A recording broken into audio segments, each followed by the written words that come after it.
তেরোই জুন শনিবার বেলদা কলেজে রাষ্ট্রবিজ্ঞান বিভাগের উদ্যোগে গণমাধ্যম ও রাজনীতি বিষয়ক এক বিশেষ আলোচনা সভা ও কর্মশালার আয়োজন করা হয়। অনুষ্ঠানে গণমাধ্যমের ভূমিকা, রাজনীতিতে সংবাদ মাধ্যমের প্রভাব, বস্তুনিষ্ঠ সংবাদ পরিবেশনের গুরুত্ব এবং স্বাধীন সাংবাদিকতা নিশ্চিত করার বিভিন্ন দিক নিয়ে বিশদ আলোচনা করা হয়।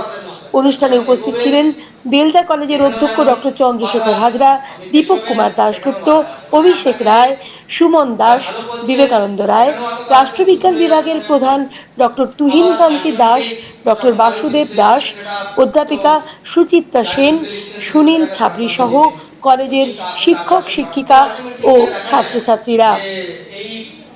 আলোচনায় বিশেষ গুরুত্ব পায় গণতান্ত্রিক শাসন ব্যবস্থায় গণমাধ্যমের স্বাধীনতা, তার সামনে থাকা বিভিন্ন চ্যালেঞ্জ এবং সেসব মোকাবিলার সম্ভাব্য উপায়। বক্তারা বলেন, একটি গণতান্ত্রিক সমাজে জনগণের মত প্রকাশের স্বাধীনতা ও তথ্য জানার অধিকার নিশ্চিত করতে গণমাধ্যম অত্যন্ত গুরুত্বপূর্ণ ভূমিকা পালন করে। এই কারণেই সংবাদ মাধ্যমকে রাষ্ট্রের চতুর্থ স্তম্ভ হিসেবে অভিহিত করা হয়। বক্তারা আরও উল্লেখ করেন, একটি দেশে সংবাদ মাধ্যম কতটা স্বাধীন তার উপর অনেকাংশে নির্ভর করে নাগরিকদের তথ্য প্রাপ্তির অধিকার, মত প্রকাশের স্বাধীনতা এবং বিবেকের স্বাধীনতার চর্চা।